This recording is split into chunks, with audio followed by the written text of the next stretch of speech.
I hope you've had a lovely afternoon tea and a bit of a break and ready to learn some more. Yes, so welcome to my session about the navigating the aged care system. Let's see if I can work this. So I wanted to start with a little bit about my organisation and my role within that organisation and my background. You might have heard of COTA WA or Council on the Ageing WA. You might not know what we do. We are a peak body. We're the peak body for seniors in WA. And we are formed in 1959. And as it says there, we work to advance the rights, needs and interests of older Western Australians. My role, I'm a project officer with something called the Aged Care System Navigation Trial.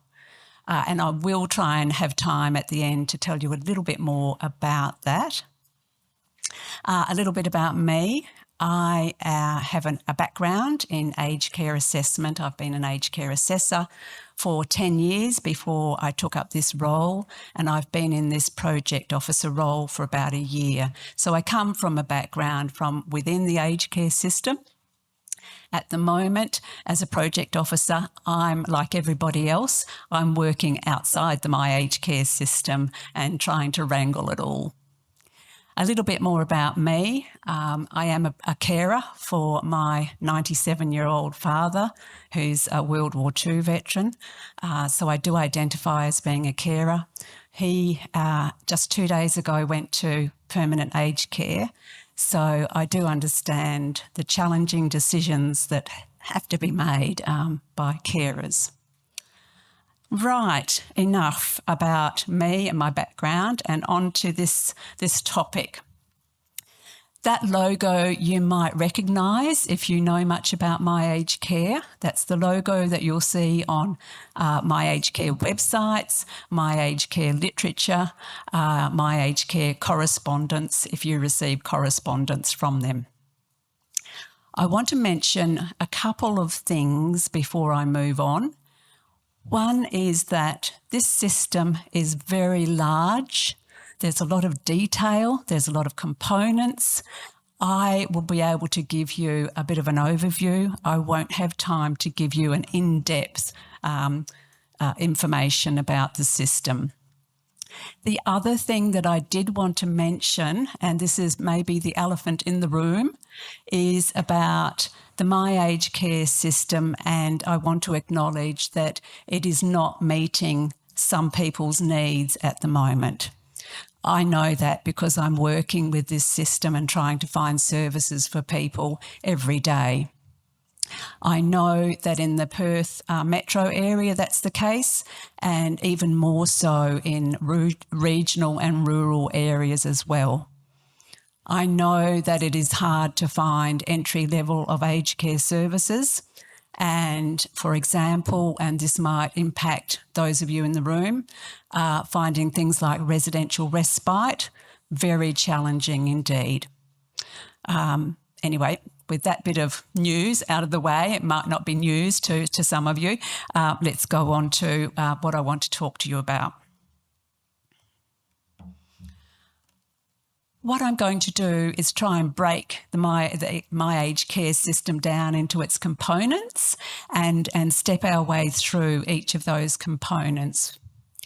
So as you can see, My Aged Care Contact Centre, that's the first small blue section there. I'll talk a little bit about that. It says initial screening and initial registration. Then we've got the assessment teams. Then we've got what I call the funding programs, the different main funding programs within My Aged Care. And then it's called their service planning and delivery, but really it's the services and it's the organisations that deliver those services. And those organisations, of course, are all contracted to My Aged Care. They've all got a contract with the Department of Health, so that controls the way they deliver services, what services they deliver, and sometimes where they are delivered. The other thing I just want to mention before I move on is that if this information that I'm talking about today is fairly new to you, what I would recommend is that you just ignore the names and the terms. I have to use those accurate terms and names because they are part of my aged care, but try not to remember them if it's all new. What I would suggest is that you try and understand the idea and the way the system works, and I'll try and prompt you as we go through. As with all government-funded programs, there is eligibility criteria, and I think that's pretty explanatory on the screen there. So there's an age criteria, and you must have a need for support. If you're an active and independent senior, we want you to continue to be an active and independent senior.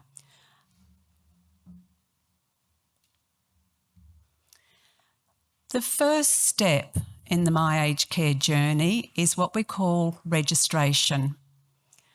Registration means a contact with My Aged Care in some form and exchange of information. So what My Aged Care will want to do is collect information about you, the client, or the person that you're acting for. So name, all those personal details, demographic details. You will need to provide your Medicare card number if you have that. There will be an identity match done in the background to ensure that the Medicare number that you have is matched to the personal details that you've given. And that can be something that can be initiated by you or by a person acting on your behalf. So I want to make it clear that you don't necessarily need someone to do a referral for you. You can self-refer. You can do that by picking up the phone and speaking to a My Aged Care contact centre officer.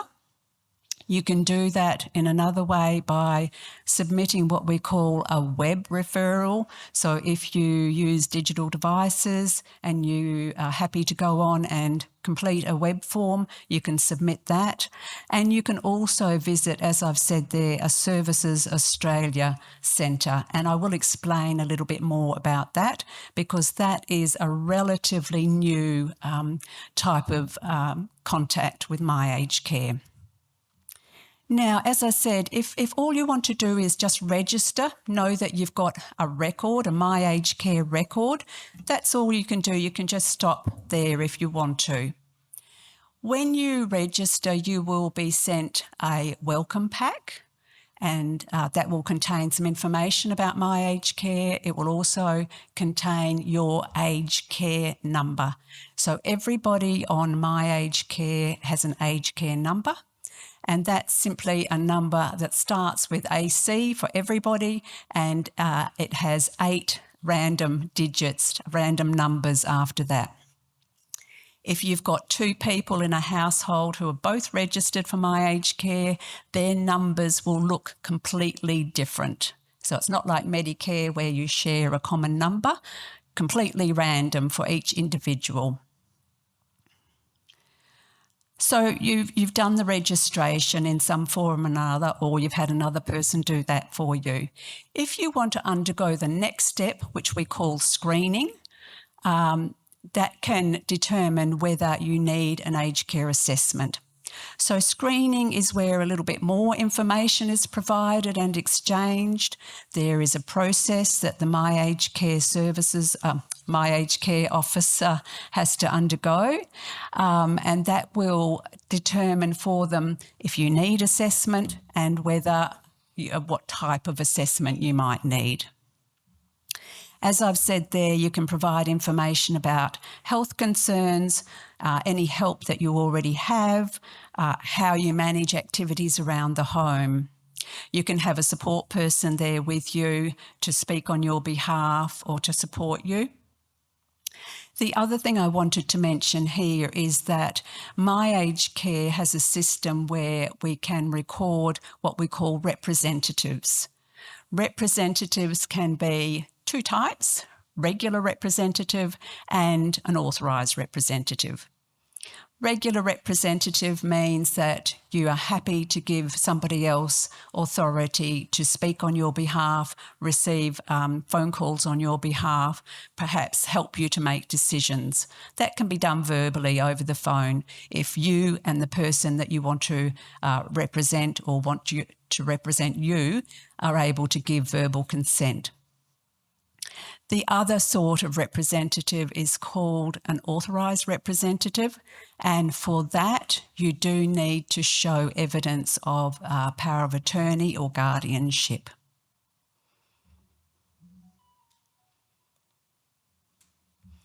I did say I would mention something a little bit more about these aged care specialist officers. Again, don't worry about the name so much. These have been in existence for about 12 months. They are located at Services Australia centres, and when I say Services Australia centres, you might think of them as Centrelink centres. These aged care specialist officers have a background in financial information with Centrelink, but they have all had training to operate as My Aged Care officers as well. What was realised was that with My Aged Care, that initial stage of contact, there was no way for a person to do that in person. Now we do have a way for that to happen in person, and that's what the role of these ACSOs, aged care specialist officers, is. It's to meet people in person who perhaps prefer not to use the phone or web-based communication, or are unable to. Perhaps there's a communication problem and they're not able to do that. You do need to book an appointment with an ACSO, and you can do that by calling that 1-800 number that's on the phone.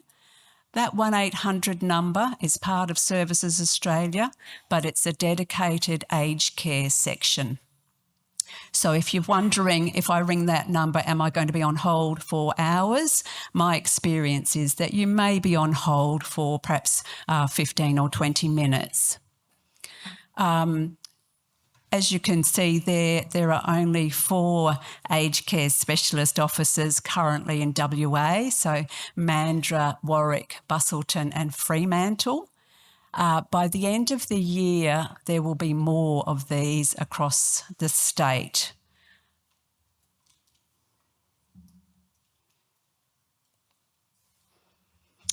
So next step, assuming that you've initiated that registration and that screening, the next step may be an assessment. Not everybody may choose to have an assessment. It might be something that you want a little bit later on.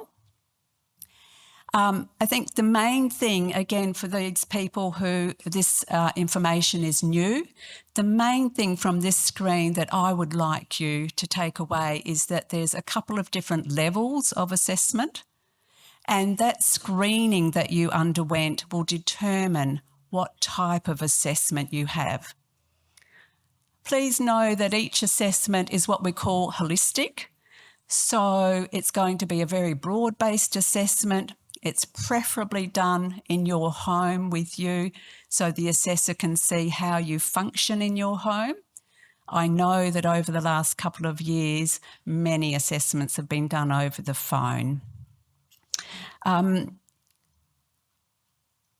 The assessor will want to know about your situation from your perspective. So it's not what I call a clinical assessment, a medical assessment. Certainly they want to know about your health conditions and the impact, but they want to know about your situation from your point of view. I'm a firm believer that every person is the expert in their own life, and so that's why it's so important for an assessor to know what's important to you.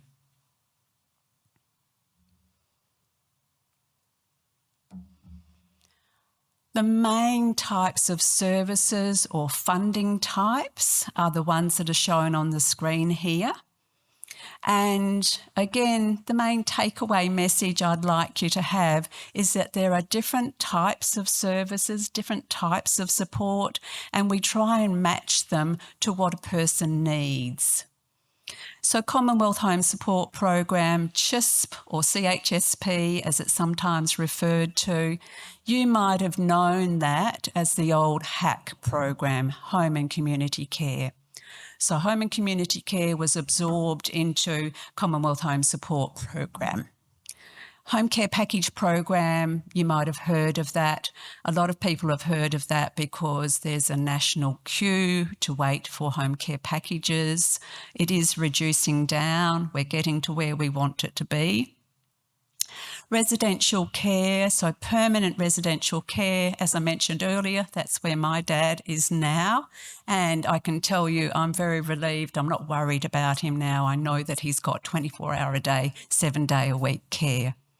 I would include in that residential respite. So for carers, it's an important service where somebody goes for a short time into a residential aged care facility.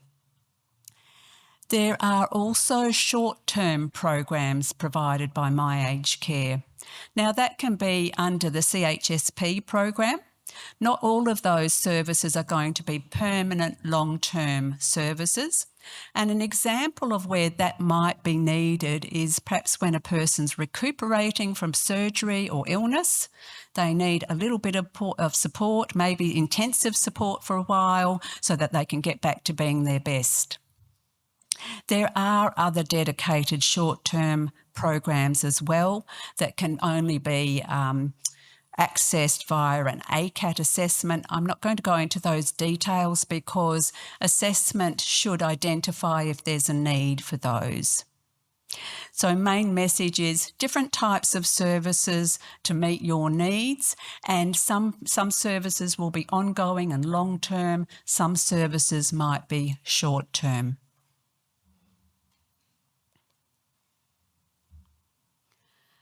I've just put down here a lot of the main service types, so types of services that can be provided. This is not an exhaustive list by any means, but it's a lot of the services, and some of them are, or most of them are self-explanatory, I think. Respite, I did want to just touch on because of the audience I've got here today. In home care, we talk about in-home respite, and that's where there's a planned time for somebody to come along, a worker to come along and provide respite to the carer so the carer can meet their own needs. The other type of respite that we usually talk about with home care is out-of-home day respite. And that can be where the care recipient goes along to a day program, has some social activities, spends most of the day there, and that's providing respite for their carer as well.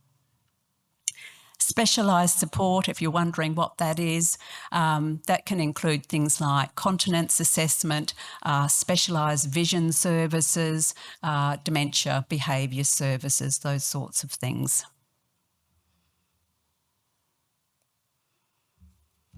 Thought I'd do a bit of a comparison of these two very big funding programs, the Commonwealth Home Support Program and the home care packages.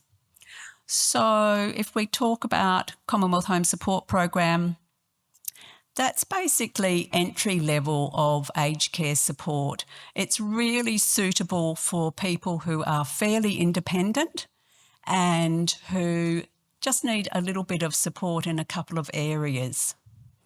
Its guidelines tell us 1 or 2 service types, or it can be short-term services, might be more than 1 or 2, that's fine over a short time, or it could be a little combination of both. It's a low level of funding. The person receiving the services doesn't usually know what level of funding is involved, but an assessor will have a pretty good idea. Funding is provided directly to the service providers, so we call that block funding. So it's not awarded to an individual. It can be a RAS assessment or an ACAT assessment is involved. There's no income assessment, but there is a co-payment or a co-contribution, and that's general policy around aged care services. If a person has the means, the financial means to contribute to their services, then they are asked to do so. I do want to note, though, that there are provisions for financial hardship. So many services, the fee can be waived or reduced for those who can't afford it. Basically, we don't want anyone to go without aged care services because of affordability. The other thing, the last thing about the Commonwealth Home Support Program is that it can be more than one service provider delivers the services, and that's quite common with CHSP services. Home care packages, certainly for more complex needs, a greater level of support, larger pool of funding, and that I'll talk about the funding levels next. It requires an ACAT assessment. An income assessment may be required, and it's a single service provider that manages the funds. So I would like to note here that in aged care, an individual person never holds their own funds. It always goes to a service provider. So this is the funding levels I was talking about, starting at $9,000 or so a year, going up to about $53,000 a year. The home care package level will be determined by the ACAT assessor. The ACAT assessor will look at a person's situation and determine what level of funding that person needs. Just wanted to put in here something about self-managed packages. It might be something that you've heard of. The other type of package is called a fully managed package. So self-managed packages, not for everybody. It does require quite a lot of input and organising from the client or somebody who's supporting them. As it says there, it can allow you greater choice and control, but on the other side is that it does involve quite a lot more organising from the client. Some home care package providers may help initially to set up the package, the staff, the rostering, the budgeting, etc., and then hand over to the client to continue to self-manage. So there are some benefits to this, and I think self-managed packages are becoming more popular. Costs, I know people are usually very interested in costs around aged care, and as I said, that general policy before about if people have the means to contribute towards their care, then they are asked to do so. If they don't have the means to do that, then that's taken into consideration as well. I know costs can frighten a lot of people away from exploring services. So just going back to Commonwealth Home Support Program, an example is perhaps $10 or $15 if you're receiving a service on an hourly rate. And then the government, My Aged Care, will top up the rest of that funding. Home care package costs. There is a basic daily fee, and that's the co-payment. I don't know of any home care package provider that insists on that fee being paid. So in practical terms, for many people, a home care package is received without any out-of-pocket cost to the client. There may be an income-tested fee. That's compulsory. The home care package provider doesn't have any discretion about collecting that. Don't be put off by that $32 a day. I haven't worked with anybody who's paid anything like that sort of amount, and it certainly doesn't apply to everybody. And My Aged Care has a fee estimator, so if you're not sure, you can go onto My Aged Care, input your financial information, and it will tell you what your fees might be, or there's no means-tested fees. the costs of residential care, and I know this is another area that people do get very concerned about as well. So going back to what I said earlier, people are asked to pay if they have the means to do so. It usually requires an assets and income assessment, but not for everybody. There's a basic daily fee that almost everybody pays in permanent care or residential care, and that's $56.87 a day. That's adjusted twice a year in March and September. There may be a means-tested care fee, and the accommodation cost, that's the cost of the room basically. Some people will be asked to pay the full cost. Some people will be asked to contribute to that cost. Some people will not have to contribute to that cost. The other thing I want to say about this is that if one person in a partner goes into permanent care and there's a partner who needs to live in the family home is not taken into account for assets assessment. The same thing applies if that person has a carer who's been in the carer role and normally is a co-resident, same thing applies. I can see I'm running close to time, so I'm going to scoot through these last slides. So look, I just wanted to come back to where to start. I hope I've given you an impression that you have a lot of control and choice about when to opt into My Aged Care, about whether you just want to register. Contact details are there for the My Aged Care Contact Centre and for the aged care specialist officers. And just a tiny bit about my role. I said I'm a project officer with something called the Aged Care System Navigation Trial, Commonwealth government funded, because we know for many people they face a lot of challenges with understanding the aged care system, with accessing the aged care system, with finding services. So I work at the moment on an individual basis with people. My services are free and independent, as in we're not aligned with any service provider.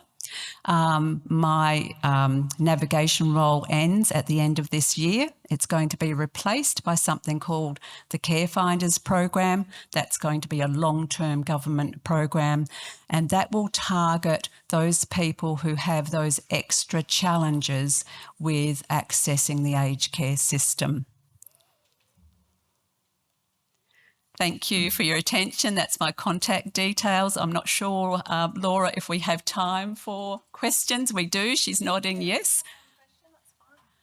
Yes, hello. I was told that there is a level 4 plus for people with a dementia diagnosis, which takes one more level on to what we were talking about. Yeah, thank you for that. I'll just repeat the question for everybody. That the lady in the audience said that she'd heard that there was one more level above a level 4 home care package for people with dementia. Now, what that lady is talking about is something called a home care package supplement. It's recognised that for some people they do have extra needs, and the supplements apply very specifically to a couple of different areas. So it might apply to somebody who's got quite severe dementia. It might apply for somebody who's dependent on home oxygen. And the other one is it will apply for some people who need what's called enteral feeding, which is where a person is fed via perhaps a peg. So look, that would be discussed and determined by an ACAT assessor. You do need that extra level of verification that that's needed. The supplements are relatively small in comparison to that $53,000 a year. I hope that answers your question. Thank you so much. Thank you. Thank you very much. Thank you.